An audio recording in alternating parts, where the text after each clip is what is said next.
el doctor Mario Ernesto Cruz Muñoz sobre genes, microbios y enfermedades. Él es profesor investigador de la Facultad de Medicina de la Universidad Autónoma del Estado de Morelos, coorganizador de este evento e investigador nacional nivel 2. Adelante, doctor Mario, muchas gracias. Gracias, Iván. Voy a poner la presentación. Me dice que no puedo iniciar la... Aquí está. Okay.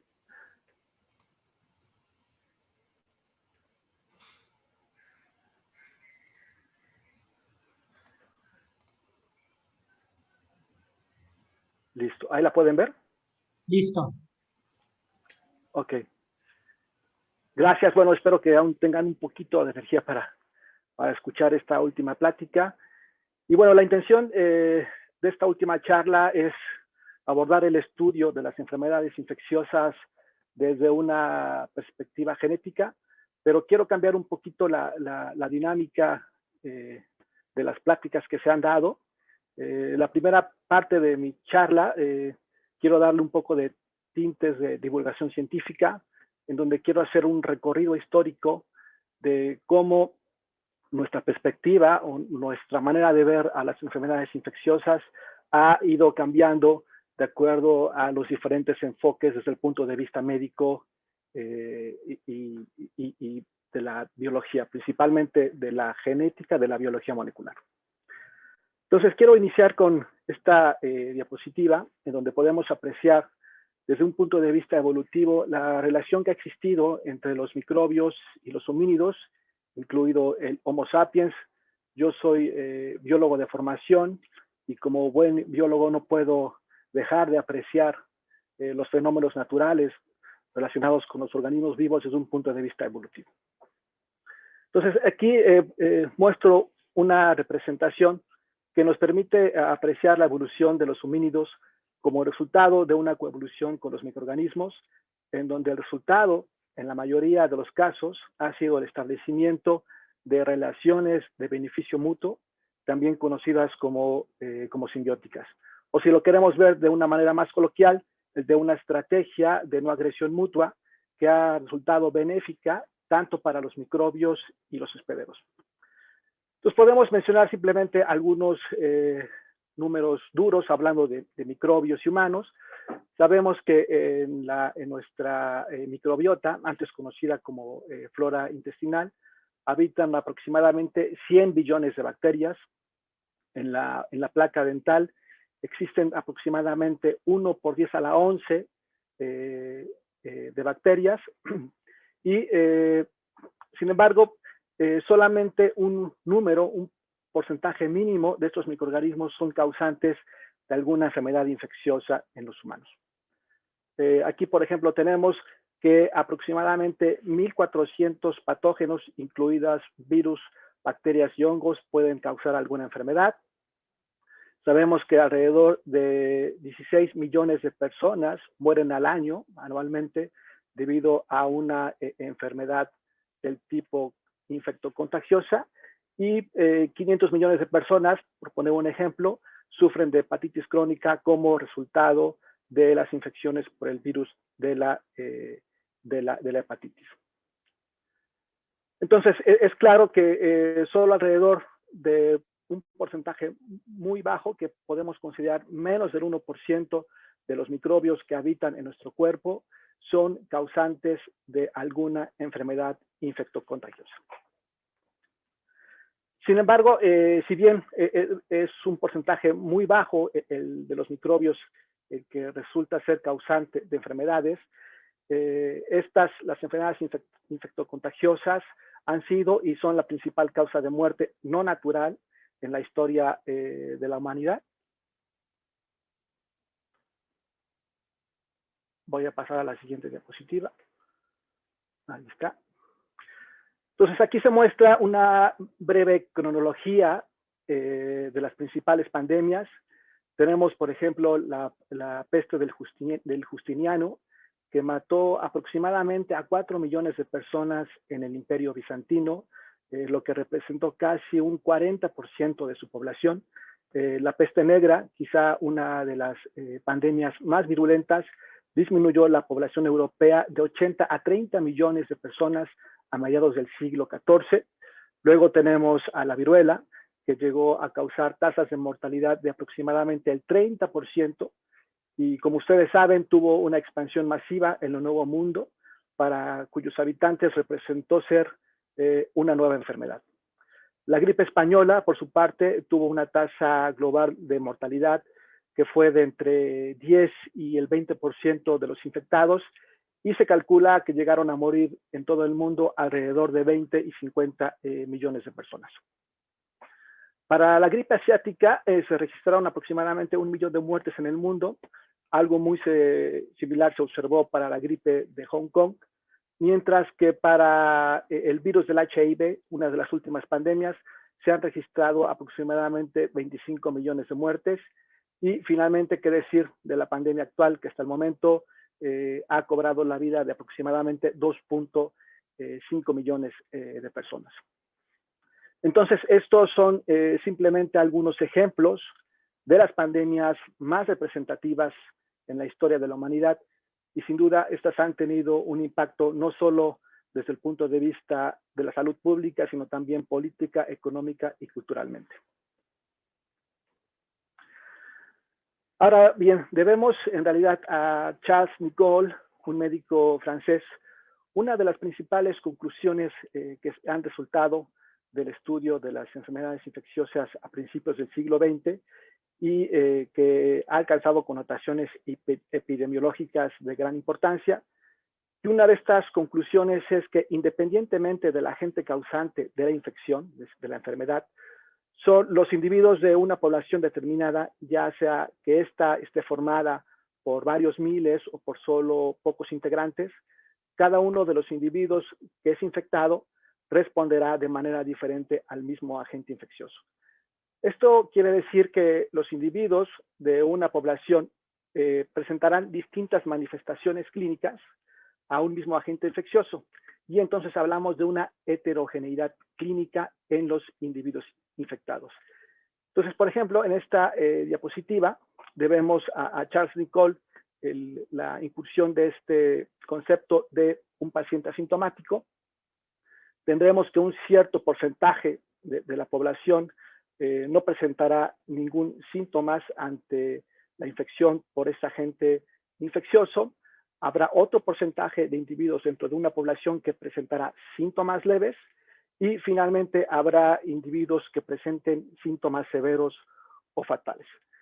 Entonces, de aquí surge una pregunta fundamental: ¿cómo podemos explicar que los individuos de una población respondan de manera diferente a un mismo agente infeccioso, ya sea un virus o una bacteria o un parásito?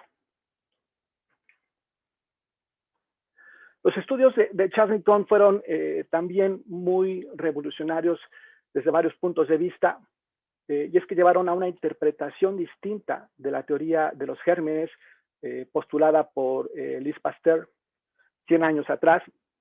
Recordemos que Louis Pasteur fue el primero en postular la teoría de los gérmenes, que nos dice que son los microbios los agentes causantes de la enfermedad.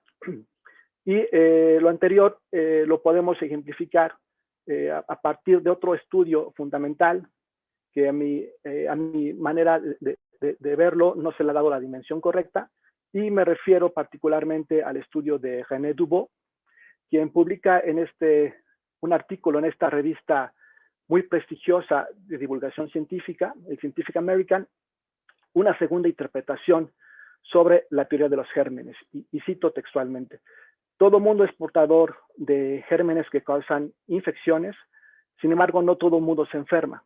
Entonces, esto lo podemos interpretar como una resistencia en el hospedero, lo que sugiere que además de los gérmenes, los cuales son importantes en la enfermedad, pueden existir otros factores que afectan la condición en el hospedero, y puede provocar que nos enfermemos o no ante un agente infeccioso. Por lo tanto, una conclusión fundamental de estos estudios es que si los microbios son necesarios, pero no suficientes para que se manifiesten las enfermedades, entonces, ¿qué otros factores están involucrados en producir la patogénesis ante un agente infeccioso. A partir de esos estudios se pueden derivar varios trabajos, varias hipótesis, unas de ellas argumentando que son más bien los factores ambientales que pueden explicar este fenómeno, es decir, el que los individuos respondamos de manera diferencial a un agente infeccioso, o bien son diferencias intrínsecas al patógeno las que establecen estas principales heterogeneidad clínica, o bien son las características intrínsecas al hospedero lo que explica que los individuos de una población se manifiesten diferencialmente desde una perspectiva clínica. Entonces, una serie de observaciones derivada de estudios epidemiológicos realizados principalmente en poblaciones aisladas genéticamente, de estudios hechos en gemelos idénticos respecto a gemelos no idénticos, entre otros estudios, arrojaron bastante evidencia de que no solo eran las características intrínsecas de los individuos lo que podía explicar este fenómeno, esta heterogeneidad clínica de los pacientes infectados, sino que además estas características eran de una naturaleza genética. Ahora bien, son dos los estudios principales que básicamente abonaron, hicieron una época, por decirlo así, de la biología molecular en estudio de las enfermedades infecciosas. El primero se lo debemos a Bruton, quien fue quien describió por primera vez a un paciente con una susceptibilidad anormal a cierto tipo de infecciones por bacterias, y estudios posteriores pudieron establecer que este tipo de condición era del tipo hereditario, se daba principalmente en varones, y por lo tanto esta enfermedad le dio el nombre de agamaglobulinemia ligada al X. Bruton además fue uno de los primeros en realizar estudios a nivel molecular, pudiendo detectar así la etiología a nivel molecular, y lo que encontró es que en este paciente había una ausencia total de las inmunoglobulinas, también conocidos como anticuerpos. Entonces podemos considerar que fue una de las primeras o de los primeros estudios en donde se estableció una relación muy clara entre un componente genético y una enfermedad infecciosa. El otro estudio fundamental fue de Allison, quien también describió básicamente una relación genética a una infección del tipo parasitaria como es la malaria. Sin embargo, quizá uno de los modelos que nos han permitido obtener más información acerca del componente genético como un determinante esencial que predispone a las infecciones producidas por diferentes agentes es el estudio de las inmunodeficiencias primarias, como ya nos lo platicaron previamente la doctora Sara Espinosa y el doctor Marco Antonio Yamasaki. Se consideran enfermedades raras porque aproximadamente se calcula que de entre 5,000 a 10,000 nacimientos pueden ser una inmunodeficiencia primaria, pero con el advenimiento de toda esta secuenciación masiva que nos acaba de exponer la doctora Carmen Alaiz, se ha podido identificar nuevos genes, y ahora se sabe que esta prevalencia de este tipo de enfermedades pasó de 1 a 1000 a 1 a 5000, es decir, 10,000 veces más. Entonces, en esta diapositiva, lo que simplemente quiero explicarles es la relación que existe entre los genes y la predisposición a las enfermedades infecciosas. Entonces, en esta gráfica tenemos por un lado el número de genes involucrados, que va de una escala de 1 como un valor mínimo, y una escala que puede ir más allá de 10 como un valor máximo, y por otro lado el número de patógenos, ya sean virus, bacterias o parásitos. Y también podemos observar una escala que va desde el 1 como una escala menor a como un valor mínimo, y un valor por arriba de 10 como un valor máximo. Entonces aquí pongo el ejemplo esencialmente de cuatro enfermedades, en donde, de acuerdo al número, o donde se pueden identificar distintos genes, ya sea tanto en el número y en su predisposición a diferentes enfermedades infecciosas. Entonces, en uno de los ejemplos tenemos del lado más pegado hacia la izquierda, en la parte inferior, tenemos la enfermedad de la encefalitis producida por herpes virus, y en esta condición tenemos que un solo gen predispone a la infección por herpes virus. Tenemos otro ejemplo, una enfermedad que ustedes seguramente conocen, que es la lepra, donde pueden estar involucrados hasta 5 genes, pero cada uno de estos genes solamente predispone a solo un tipo de agente infeccioso, que es el Mycobacterium leprae. Por otro lado, tenemos en un extremo del espectro enfermedades, en este caso, que es una inmunodeficiencia severa. Ya nos platicaba el doctor Yamasaki de este niño de la burbuja, en donde tenemos afectaciones o mutaciones en un solo gen, pero la mutación en este gen predispone a un gran número de infecciones asociadas con diferentes patógenos. Quizá es uno de los fenotipos más dramáticos, pero claramente se puede establecer que a partir de un gen controla la predisposición a varios tipos de enfermedades infecciosas. Finalmente tenemos el otro ejemplo, que es de los menos conocidos, de los menos estudiados, en donde están implicados más de 10 genes y todos ellos contribuyen de diferente manera a una predisposición a diferentes agentes infecciosos. Entonces, con esta diapositiva, la idea es que quede claro que está muy bien descrito la relación íntima que existe entre los genes como factores que predisponen o nos predisponen a diferentes tipos de enfermedades infecciosas. Ahora bien, existen varios ejemplos de la manera en cómo se heredan estos tipos de enfermedades. Podemos hablar de predisposición monogénica o poligénica, y simplemente aquí haré una descripción breve donde simplemente citaré algunos ejemplos. Entonces tenemos una neutropenia congénita severa que se caracteriza por la ausencia de leucocitos polimorfonucleares, por ejemplo, los neutrófilos, en donde se ha identificado a un solo gen, que puede ser ya sea ELANE o AX1. ELANE codifica para una proteasa y AX1 codifica para un factor de transcripción. Pero mutaciones en ya sea en ELANE o AX1 predispone a cierto tipo de infecciones, y esto resulta en una enfermedad que conocemos como neutropenia congénita severa.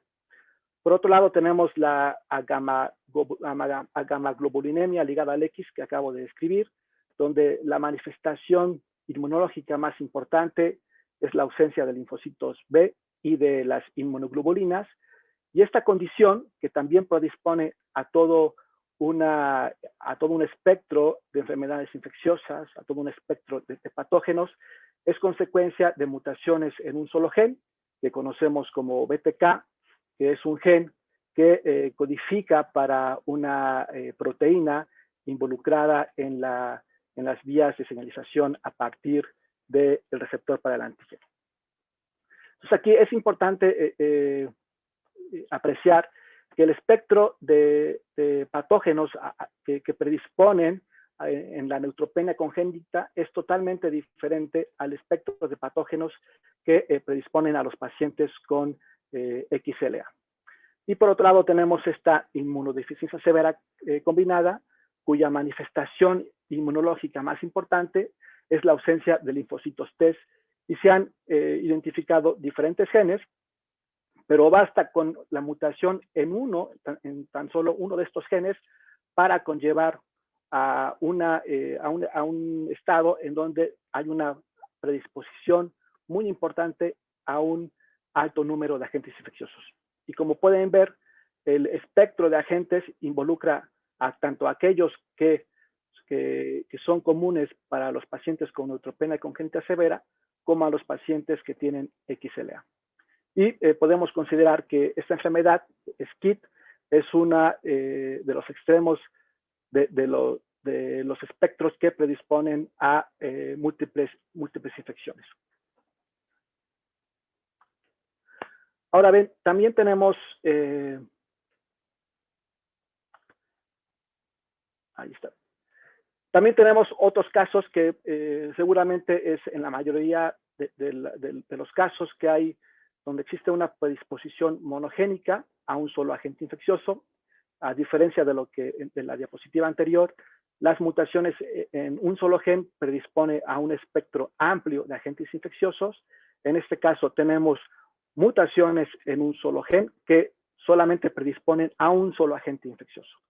Entonces, por ejemplo, tenemos la epidermodisplasia verruciforme, que es una condición que predispone a verrugas y a la piel y a cáncer en la piel, en donde la etiología es un virus, el virus del papiloma humano, y en donde se identificaron dos genes cuyas mutaciones predisponen a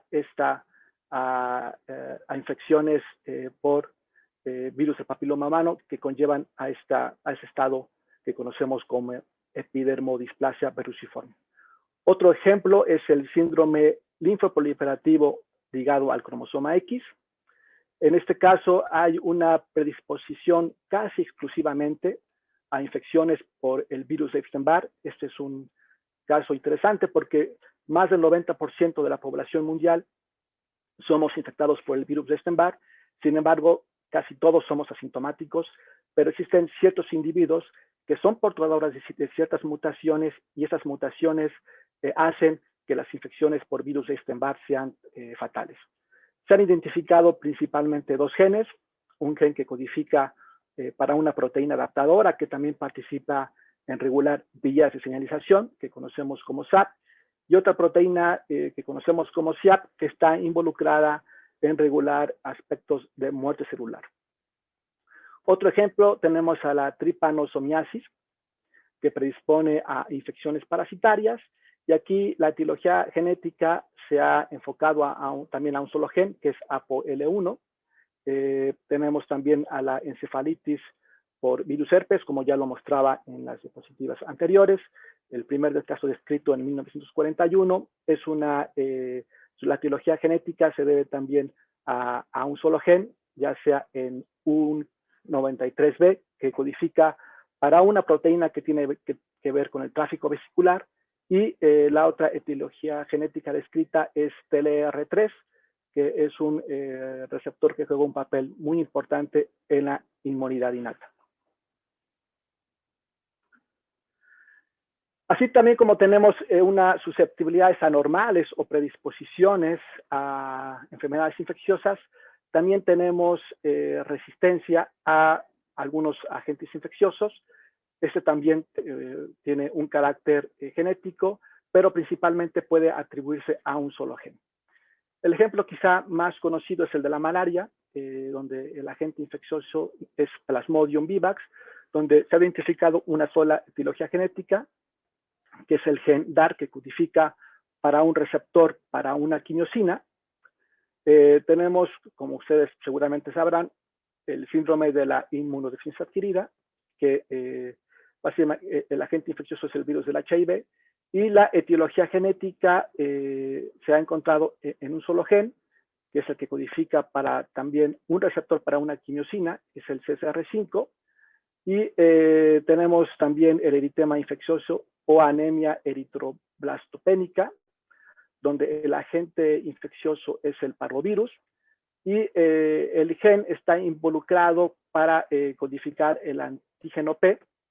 Tenemos otro ejemplo que es la gastroenteritis, donde el agente infeccioso es el norovirus, y se ha identificado también a un gen, que es una fucosiltransferasa, una de las enzimas en las que participan en las rutas de glicosilación, el cual nos platicó Iván Martínez Zunker. Y bueno, así eso también es un ejemplo donde a partir de un solo componente o elemento genético se puede conferir resistencia a ciertos agentes infecciosos. Pero también tenemos otros casos, quizá son los más o los menos comunes, y de aquí hablamos de una predisposición oligogénica a enfermedades infecciosas. Tenemos a la esquistosomiasis, donde el agente infeccioso es la Schistosoma manzoni, y la etiología genética se ha mapeado en una región del cromosoma C5Q31, Q33, donde se sospecha que hay varios genes involucrados, en contraste a lo que hemos estado discutiendo en las diapositivas anteriores. Aquí hablamos de más de un solo gen, probablemente de ahí que digamos que hay una predisposición oligogénica. También tenemos como ejemplo la tuberculosis pulmonar, donde el agente infeccioso es la micobacteria, y en la etiología genética se ha mapeado en una región, en el cromosoma 8Q12, finalmente a la lepra causada por Mycobacterium leprae, donde la etiología genética se ha mapeado en una región del cromosoma 8Q12, pero también se han identificado genes que codifican para la proteína PARC2 y PACRG2. Entonces, en este caso son simplemente algunos ejemplos de algunas enfermedades que están bien caracterizadas, bien estudiadas, y donde se conoce que hay claramente una entidad genética que predispone a diferentes enfermedades infecciosas. Bien. Entonces, ahora sí, después de esta perspectiva histórica de la relación que se ha establecido entre los humanos y los microbios, y cómo solamente un porcentaje mínimo de estos causa enfermedades, quiero pasar ahora a mostrarles un poco del trabajo que hemos hecho en el laboratorio, ya que iniciamos desde hace algunos años, y que se ha hecho en colaboración con varios de los médicos que han presentado sus pláticas en el simposio de la tarde de hoy. Y es un trabajo simplemente de un solo paciente, pero de alguna manera ejemplifica muy bien cuál es la idea que hay en el laboratorio de hacer investigación original sobre este tipo de enfermedades, principalmente enfocadas al estudio de las inmunodeficiencias primarias. Entonces, en este caso tenemos un ejemplo de una niña de 1 año de edad con infecciones recurrentes en las vías aéreas.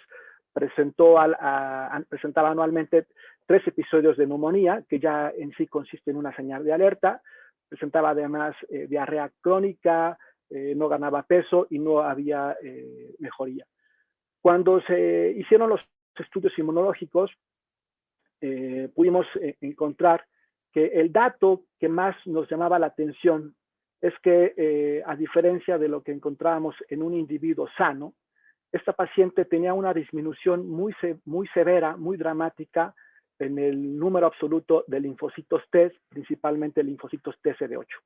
Los linfocitos T juegan un papel fundamental para controlar básicamente cualquier tipo de infección, y son elementos centrales en la inmunidad adaptativa. Estos estudios también se corroboran por una tecnología que llamamos citometría de flujo, y que nos permite visualizar y analizar a las diferentes poblaciones leucocitarias, en este caso en el paciente. Y como pueden ver, en contraste a un control sano, podemos observar una reducción dramática en el número de linfocitos CD8 positivos. En este momento sabíamos que había 2 causas genéticas que podían dar lugar a este tipo de condición, a este fenotipo. Había 2 genes reportados, uno relacionados con las moléculas del complejo principal de histocompatibilidad de clase 1, y otro, un gen que codifica para una sinasa que se llama SAP70, y que juega un papel fundamental en regular el desarrollo de los linfocitos T. Entonces, como mencionaba de manera importante la doctora Carmen Alaiz, a veces no es tan automático el que uno recurra a la secuenciación masiva, sino junto con la clínica y trabajo experimental a nivel de laboratorio, también podemos obtener pistas acerca que básicamente nos faciliten el camino para encontrar una posible causa genética. Entonces, lo que hicimos en este caso fue secuenciar por métodos convencionales, esto es por la técnica de Sanger, el gen que codifica para SAP70, y encontramos efectivamente dos mutaciones que resultaban en un cambio en un aminoácido. Una de las mutaciones estaba en el exón 3 y había un cambio de una glutamina por una arginina. Y la otra mutación la encontramos en el exón 10, donde había también un cambio en un aminoácido de una arginina por un triptófano. Entonces, estas dos mutaciones las encontramos en la paciente y cada una de estas la pudimos ubicar en alguno de los dominios de la proteína SAP70, que es lo que muestro en esta figura. Tenemos una representación de cómo está conformada esta sinasa. Tiene un dominio muy importante hacia el extremo amino terminal, y en uno de estos encontramos una de las mutaciones. La otra mutación se encontraba en el dominio de sinasa de esta SAP70. Aquí también es importante mencionar que hicimos estudios genéticos en los miembros de la familia. Encontramos que cada uno de los padres era portadores de una de estas mutaciones de manera heterocigota. La paciente tenía un hermano que por fortuna solamente heredó un alelo mutado. El otro alelo que tiene es totalmente silvestre, y desafortunadamente para la paciente había heredado los dos alelos defectuosos. ¿Okay? Entonces, esto es importante porque, como decía la doctora Esther, esto es una consultoría genética. Los padres saben que son portadores cada uno de ellos de una mutación en este gen que codifica para SAP70. Entonces, a partir de aquí inicia toda una colaboración con diferentes grupos de investigadores, y la idea es hacer un enfoque multidisciplinario para el estudio de este tipo de enfermedades. Entonces, algunos ejemplos: se hacen estudios a nivel molecular de estructura y función, estudios estructurales que nos permiten predecir cómo esta mutación, cómo este cambio de aminoácido puede modificar o alterar la estructura y la función de la proteína. Y también hacemos ensayos funcionales que nos permiten determinar la función de diferentes poblaciones de linfocitos.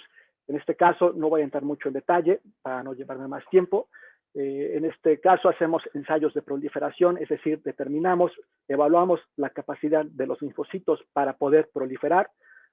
La proliferación de los linfocitos T es una parte esencial de la respuesta inmunodaptativa contra cualquier agente infeccioso. Y como podemos observar en esta gráfica, pueden observar ustedes aquí un pico, y este pico, conforme se va recorriendo a la izquierda, ¿no?, nos está indicando que las células efectivamente están proliferando. Y en contraste a lo que observamos en el individuo control, donde claramente observamos que sus células comienzan a proliferar en respuesta a diferentes estímulos, las células del paciente no podrían proliferar, lo cual nos habla efectivamente de que esta mutación tiene un impacto importante en regular la capacidad proliferativa de los linfocitos T. Pero no solo eso, también hacemos estudios a nivel de vías de señalización, es decir, tratamos de entender cómo las mutaciones en este gen impactan sobre las diferentes vías de señalización, que son las que finalmente regulan cada una de las respuestas celulares en los linfocitos y cualquier otra célula, ya sea inmune o no inmune. Pero somos a veces también un poquito ambiciosos y vamos más allá de hacer una descripción de lo que sucede en células primarias. La idea es también poder establecer modelos in vitro mediante la ingeniería de genomas que nos permitan también apreciar a un detalle molecular, conocer de manera más profunda cómo estas mutaciones impactan en la función de los linfocitos T. Entonces, lo que hacemos simplemente tomamos líneas celulares ya establecidas, que están inmortalizadas. En este caso es una línea inmortalizada de linfocitos T, donde se puede, por ingeniería de genomas, deletar la expresión del gen de interés, y posteriormente, mediante el empleo de un vector, podemos reconstituir a esta célula con el gen que codifica para la proteína silvestre, en este caso SAT70, o con el gen que codifica para cada una de las mutantes que encontramos en la paciente.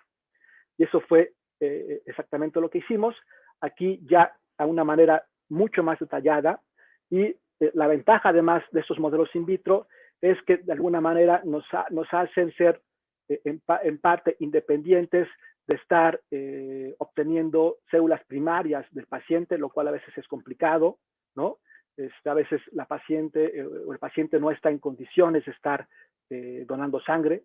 Entonces, el establecimiento de estos modelos es de una gran relevancia porque nos permite básicamente reproducir las condiciones de lo que observamos en la naturaleza. Y básicamente aquí, a través de sus estudios bioquímicos, logramos confirmar que efectivamente cada una de estas mutaciones tiene un impacto importante, impacta de manera importante la vía de señalización que se genera a partir del receptor para el antígeno de linfocitos T. Entonces, con este estudio, básicamente quiero ejemplificar sobre todo cuál es la idea de lo que hacemos en el laboratorio. Además, participan diferentes colaboradores, desde médicos y otras disciplinas. Y es un trabajo que hemos venido haciendo ya desde hace aproximadamente 5 años atrás. Este trabajo fue publicado ya hace algunos años atrás en Clinical Immunology, en donde la primera autor fue una doctora del Hospital del Niño Morelense, con la que iniciamos colaboración ya hace algunos años. Y bueno, finalmente, a manera de conclusiones, me gustaría resaltar lo siguiente. Desde la perspectiva de los microbios, todos los individuos de una población respondemos de manera diferente a los patógenos. La diversidad de las manifestaciones clínicas a un mismo patógeno es el resultado de la variabilidad genética, el cual es el resultado de millones y millones de años de evolución. Los genes son los principales determinantes a la predisposición o resistencia a diferentes agentes infecciosos. Las inmunodeficiencias primarias son un modelo in natura que nos permiten entender cómo el sistema inmune controla las infecciones. Los microbios y los humanos hemos coevolucionado por millones de años, y como resultado de esta coevolución siempre aparecerán nuevas enfermedades. Y bueno, con esta diapositiva concluyo mi participación y agradezco a todos ustedes su atención.